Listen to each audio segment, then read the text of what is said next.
پیار کا پہلا شہر سے ایک طویل اقتباس آپ کی سماعتوں کی نظر۔ سفر کے دوران میں سارا عرصہ پاسکل خاموش بیٹھی کھڑکی سے باہر تکتی رہی۔ یوں لگتا تھا جیسے اسے ڈبے میں سوار دوسرے مسافروں اور سنان کی موجودگی کا احساس تک نہیں، اور وہ اکیلی خلا میں سفر کر رہی ہے۔ سنان کو معلوم تھا کہ ہر سال انہی راہوں سے گزرنے والی اس بے بس لڑکی کو ڈبے سے باہر گزرتے ہوئے فرانس کے دیہی مناظر سے کوئی دلچسپی نہ تھی۔ وہ ان سرسبز کھیتوں اور وسیع چراگاہوں کے دامن میں پھیلی ہوئی اجلی اجلی دھند کو اس سے پہلے بھی کئی مرتبہ دیکھ چکی تھی۔ یہ گھنے جنگل اور چمکیلی ندیاں اس کے لیے اجنبی نہ تھے۔ اس کی نیلی آنکھیں، جنہیں دیکھ کر سنان کو ایران کا نیلا آسمان یاد آ گیا تھا، کسی اور جہان میں تھیں۔ سنان اس کے حسن میں حزن و ملال کے روگ کو جان گیا تھا۔ اسے اب احساس ہوا کہ وہ اتنی خوبصورت ہوتے ہوئے بھی پیرس کی پرفسوں شامیں دریائے سین کے کناروں پر اکیلی ہی کیوں گزار دیتی ہے۔ سیاحت اور جہاں گردی اس کے لیے دیوانے کا خواب کیوں تھی؟ وہ اپاہج تھی۔ وہ اسٹیمر پر اس آرام کرسی سے اٹھنے میں جھجک کیوں رہی تھی؟ خالق اپنے تخلیقی عمل میں نہیں چوکا تھا، بلکہ انسانی ساختہ ایک لوہے کے ڈھیر نے مکمل تخلیق کا حسن داغدار کر دیا تھا۔ پچھلے 6 ماہ کی جہاں گردی کے دوران میں سنان کو کسی ملک میں بھی کسی ایسی لڑکی سے ملنے کا اتفاق نہ ہوا تھا جسے ایک مرتبہ پھر ملنے کی ہوک اس کے دل سے اتنی شدت سے اٹھی ہو۔ وہ اس لڑکی کو دوبارہ ملنا چاہتا تھا۔ وہ کسی قیمت پر بھی گاڑی کے اس سفر کے اختتام پر رفاقت کا شکریہ، خدا حافظ جیسے کھوکھلے الفاظ ادا کر کے اس سے ہمیشہ کے لیے جدا نہیں ہونا چاہتا تھا۔ سنان چاہتا تھا کہ پاسکل کی اداس نیلی آنکھیں پھر سے مسکرانے لگیں۔ پاسکل، اس نے کھڑکی کا شیشہ بجا کر اسے متوجہ کرنے کی کوشش کی۔ اس کی نیلگوں آنکھیں کانچ کی گولیوں کی طرح بے جان تھیں۔ یوں لگتا تھا جیسے وہ کوئی بھیانک خواب دیکھ رہی ہو۔ تم اگر پسند کرو تو پیرس پہنچنے پر میں تمہیں گھر تک چھوڑ آؤں گا۔ سنان نے مسکراتے ہوئے پیشکش کی۔ اس کی ضرورت نہیں، لیکن مجھے خوشی ہوگی۔ میں نے کہا نا، اس کی ضرورت نہیں۔ میری خالہ مجھے اسٹیشن لینے آ رہی ہیں۔ وہ بدستور باہر دیکھتی رہی۔ پاسکل، سنان نے ایک مرتبہ پھر کھڑکی کا شیشہ کھٹکھٹایا۔ کیا تم اس سفر کے خاتمے پر آج شام مجھے کہیں مل سکتی ہو؟ اس نے ایک دم پلٹ کر سنان کی جانب یوں دیکھا جیسے اس نے کوئی انہونی بات کہہ دی ہو۔ وہ کس لیے؟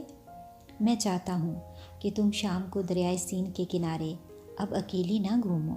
میں تمہارا ساتھ دینا چاہتا ہوں۔ پاسکل نے ہنسنا شروع کر دیا، مگر اس کی ہنسی سنان کو بے حد ڈراؤنی لگی۔ میں جانتی ہوں، میرا چہرہ بے حد دلکش ہے، وہ کہنے لگی، مگر اس کا کیا کیا جائے کہ اس چہرے کا حسن کسی نیم تاریخ قہوہ خانے کے کونے میں پڑی ہوئی کرسی پر صرف بیٹھے رہنے کی حد تک ہی محدود ہے۔ اٹھ کر چلنے کی تکلیف دہ کوشش اسی دلکش چہرے کو انتہائی بدصورت بنا دیتی ہے، اور انسان ساری زندگی ایک کونے میں بیٹھے تو گزار نہیں سکتا۔ ان باتوں کا زندگی کے حقائق سے دور کا بھی تعلق نہیں، سنان نے جذباتی ہو کر کہا۔ تم مجھے زندگی کے حقائق کے بارے میں بتا رہے ہو؟ اس نے دکھ سے کہا۔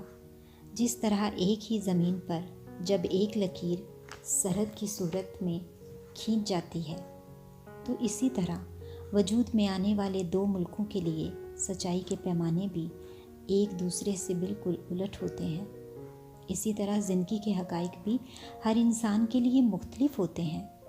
تمہارے جیسے سیاح کے لیے زندگی کے حقائق ہیں اجنبی دیسوں کی پکار پر گھر سے نکل کھڑے ہونا، سنہری وادیوں کے خواب جو بعد میں حقیقت کا روپ دھار لیتے ہیں، اور ایک لاابالی اور ہنگامہ خیز زندگی، اور میرے جیسی اپاہج اور لاچار لڑکی کے لیے آرام دہ کرسیوں اور صوفوں پر بیٹھ کر فیشن کے رسالے پڑھنا، کتابوں کی ورق گردانی کرنا، پہروں اپنے کمرے کی کھڑکی میں بیٹھے باہر تکتے رہنا، لوگوں کے جذبات کو اپنے دل کی چھلنی میں چھان کر یہ دیکھنا کہ رحم کے جذبات کے علاوہ کوئی چھوٹا موٹا ذرہ شاید محبت کا بھی ہو، اور پھر نرم بستر پر ڈیڈی یا خالہ کے تھپکنے سے ایسے سو جانا جیسے میں 20-22 برس کی نوجوان لڑکی نہیں بلکہ ایک ایسی چھوٹی سی بچی ہوں جو غبارہ گم ہو جانے پر بے حد غمگین ہو اور سو نہ سکتی ہو۔ ان بے رحم حقائق کو اگر نظر انداز کر کے ایک خوشگوار زندگی گزارنے کی کوشش کر لی جائے تو کیا حرج ہے؟ تمہارا کیا خیال ہے کہ میں نے کوشش نہیں کی؟ پاسکل نے سر جھٹک کر کہا۔ پہلے میرے جاننے والے لڑکے لڑکیاں میری تیمارداری کرنے آتے رہے۔ پاسکل، تم جلد ہی اچھی ہو جاؤ گی، پھر ہم سب رابن ہوڈ کے قلعہ کی سیر کو جائیں گے۔ جینس کی سالگرہ پر ہم سب تمہیں گیٹ ویل کا کیک پیش کریں گے۔ پھر وقت گزرتا گیا اور میں اچھی نہ ہوئی۔ مہینوں بعد میری سہیلی ادھر آ نکلتی۔ او سوری پاسکل، وہ کہتی، دراصل مصروفیت اس قدر ہو گئی ہے کہ میں تمہیں دیکھنے نہ آ سکی۔ کل ہم لوگ پکنک پر چلے گئے، کاش تم بھی ہمارے ساتھ جا سکتی، بڑا مزہ آیا۔ 1-2 مرتبہ مجھے پارٹیوں پر بھی مدعو کیا گیا۔ میں ایک کونے میں بیٹھی دوسرے لوگوں کی طرف حسرت بھری نظروں سے تکتی رہتی۔ لڑکے میرے پاس آ کر بڑی شائستگی سے میرا حال دریافت کرتے اور پھر میرے پہلو میں بیٹھی ہوئی کسی لڑکی کو لے کر رقص کرنے لگتے۔ تم شاید ایک مشرقی ہونے کی حیثیت سے اس کا احساس نہ کر سکو کہ ایک مغربی لڑکی کے لیے اس طرح الگ تلگ ہو جانا کتنا بڑا سانحہ ہے۔ پھر میں نے کہیں بھی آنا جانا چھوڑ دیا اور اپنے کمرے میں قید ہو کر رہ گئی۔ میری اس تنہائی کو دور کرنے کے لیے ڈیڈی مجھے ہر سال چند ماہ کے لیے خالہ کے ہاں پیرس بھیج دیتے ہیں، مگر اس سے کوئی فرق نہیں پڑتا۔ نوٹنگم میں میرے کمرے کی کھڑکی سے شیروڈ جنگل کے چند درخت دکھائی دیتے ہیں، اور پیرس میں اسی قسم کی ایک کھڑکی سے فٹ پاتھ کا ایک حصہ اور شاہ بلوط کے درخت نظر آتے ہیں۔ جگہ بدل جاتی ہے مگر تنہائی نہیں جاتی۔ سنان خاموشی سے اس کی محرومیت کی داستان سنتا رہا۔ وہ اب پہلے سے کہیں زیادہ اس لڑکی کو دوبارہ ملنا چاہتا تھا۔